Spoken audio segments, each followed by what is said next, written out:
ஏன் அந்த துவாரகேஷ் குடும்பத்தோட நான் பழகினா திட்டுற? சொல்லு, அவங்கள மட்டும் ஏன் உனக்கு திடீர்னு பிடிக்கல? இது பாரு, நீ வேற ஏதாவது பேசு, இல்லனா குட் நைட். பேட் நைட் ஆனாலும் சரி, இன்னைக்கு நம்ம இதை பத்தி மட்டும்தான் பேச போறோம். என்ன ராஜி, நீ உன்னை கொலை பண்ணணும்னு நினைச்சவன மன்னிக்க சொல்ற, ஆனா உன் உயிரை காப்பாத்துனவங்கள தண்டிக்க சொல்ற.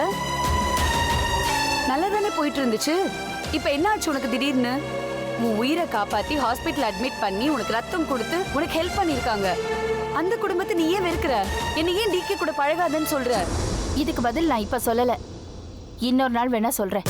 அப்ப அந்த இன்னொரு நாள் என்னைக்கு வருதோ அன்னைக்கு வரைக்கும் நான் இந்த குடும்பத்தோட பழகதான் போறேன். எழுந்திருச்சு போடி. சும்மா தொணன்னு விட்டா பேசிக்கிட்டே இருப்பா. ஒரு விஷயம் வேணும்னா அதுக்கு ஒரு ஸ்ட்ராங்கான காரணம் இருக்கும், ஒரு விஷயம் வேண்டாம்னா அதுக்கு டபுள் ஸ்ட்ராங்கான காரணம் இருக்கும். இது பாரு, அந்த ராகவன் குடும்பத்தோட நமக்கு எந்த உறவும் வேண்டாம். நீ என்ன ரிமோட்டா? நீ ஆன் பண்ண உடனே நான் ஆடுறதுக்கும் நீ ஆஃப் பண்ண உடனே ஜட மாதிரி உட்கார்ந்து இருக்கிறதுக்கும் உனக்கு மட்டும் இல்ல எனக்கும் பேச தெரியும். இப்பதானே சொன்ன வேணும்னா காரணம் இருக்கும், வேண்டாம்னா அதை விட ஸ்ட்ராங்கான காரணம் இருக்கும்னு சொன்னியா இல்லையா? சொல்லு, அந்த காரணம் என்னன்னு சொல்லு. அந்த காரணம் எனக்கு கன்வின்சிங்கா இருந்துச்சுன்னா நான் அந்த குடும்பத்தோட பழக மாட்டேன். அது வரைக்கும் நான் அந்த ராகவன் அங்கிள் குடும்பத்தோட பழகுவேன், டிகேவோட பேசுவேன். Good night.